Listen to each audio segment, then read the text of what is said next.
जय देश सबैलाई। म पङ्कज शर्मा मध्य प्रदेशबाट र हजुर सबैले स्टाटस हेरिराख्नु भएको होला। आदरणीय हर्क साम्पाङज्यू चाहिँ मध्य प्रदेश आइराख्नु भएको छ। सही सुन्नुभयो।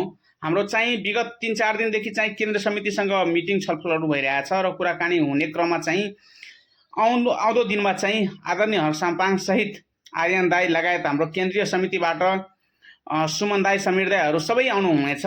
जस्तो किसिमको हामीले चाहिँ त्यो किसिमको तयारी गर्नुपर्छ। अब मध्य प्रदेशका जति पनि साथीहरू तथा श्रम संस्कृति पार्टीका समर्थकहरू हुनुहुन्छ, उहाँ सबैलाई चाहिँ मेरो तर्फबाट के अनुरोध छ भन्दाखेरि तपाईहरू आफ्नो ठाउँमा कसरी चाहिँ हाम्रो श्रम संस्कृति पार्टीका अग्रजहरूलाई ल्याउनु हुनेछ र कसरी चाहिँ हामीहरूलाई त्यो ठाउँमा कुन किसिमको श्रमदान गर्नुपर्छ त्यो शेड्युल तपाईहरूले चाहिँ मलाई फोन गरेर वा छोटे पठान सरलाई फोन गरेर तपाईहरू जानकारी गराउन सक्नुहुन्छ।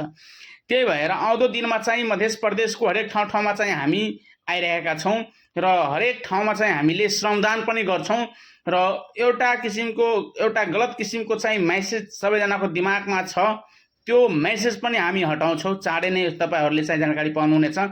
र श्रम संस्कृति पार्टी एउटा यस्तो पार्टी हो जुन पार्टी चाहिँ मध्य प्रदेशका लागि पूर्ण रूपले सकारात्मक सोच्छन् र त्यही भएर चाहिँ हामी मधेसी समुदायका व्यक्तिहरू जसरी शोषित वर्ग छौँ, त्यो शोषित वर्ग हामीमाथि भइरहेको दमन शोषणका समाधानका हेतु चाहिँ हाम्रो श्रम संस्कृति पार्टीले कदम चाल्नेछन् र हामी मधेसीहरूलाई होच्याएर होइन, एकदम साथी मित्र झैँ चाहिँ यो पार्टीमा चाहिँ भ्यालु राखेर चाहिँ त्यो अनुसारले जाने जुन एउटा सिस्टम छ, त्यो सिस्टमलाई आदरणीय श्रम संस्कृति पार्टीका संस्थापक श्रद्धेय अध्यक्ष हर्क साम्पाङज्यूले चाहिँ जुन तरिकाले यो निर्णय लिनु भइरहेछ र हामीहरूलाई सदैव समान व्यवहारले चाहिँ जसरी अगाडि बढाइराख्नु भएको छ, त्यो तरिकाले चाहिँ हामी सबै मधेसी समुदायका व्यक्तिहरू पनि उहाँलाई चाहिँ एकपल्ट साथ समर्थक दिनुपर्छ।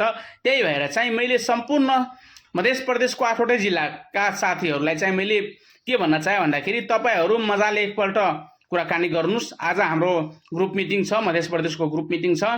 सबैजना ग्रुप मिटिङमा जोइन हुनुहोला र श्रम संस्कृति पार्टीका अग्रज साथीहरू, अग्रज नेताहरू तथा श्रमदाताहरू चाहिँ कहाँ कुन ठाउँमा ल्याउनुपर्छ त्यो सबै शेड्युल बनाई त्यसपछि हामीले छलफल गरेर अगाडिको क्रियाकलाप, अगाडिको कार्यक्रम चाहिँ हामीले बढाउनुपर्छ।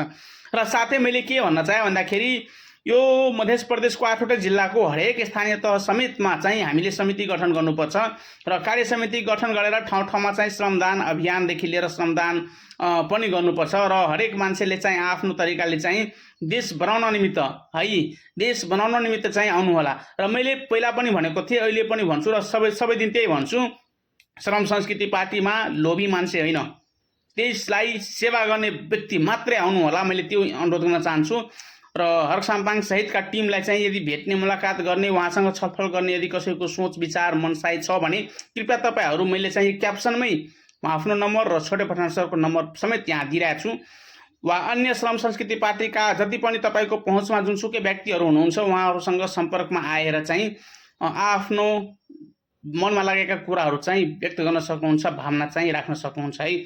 सबैलाई मैले फेरि पुनः जानकारी गराउन चाहन्छु, श्रम संस्कृति पार्टीका श्रद्धेय अध्यक्षका टिमहरू चाहिँ हाम्रो मध्य प्रदेशमा आइराख्नु भएको छ। मेरो तर्फबाट पूर्ण रूपले स्वागत छ, मधेसको तर्फबाट पूर्ण रूपले स्वागत छ। आउनु होला मध्य प्रदेशमा, तपाईँले मजाले आएर चाहिँ विभिन्न ठाउँमा अवलोकन, विभिन्न ठाउँमा रहेका समस्याहरूलाई हेर्ने, त्यसपछि समाधानका लागि कदम चाल्नु हुने जुन अवसर तपाईँले दिनुभएको छ, त्यो हामी सबै मिलेर चाहिँ त्यसलाई सम्मानजनक रूपले चाहिँ व्यवहारमा उतार्ने कोसिस गर्छौँ। बाई बाई, धन्यवाद सबैलाई।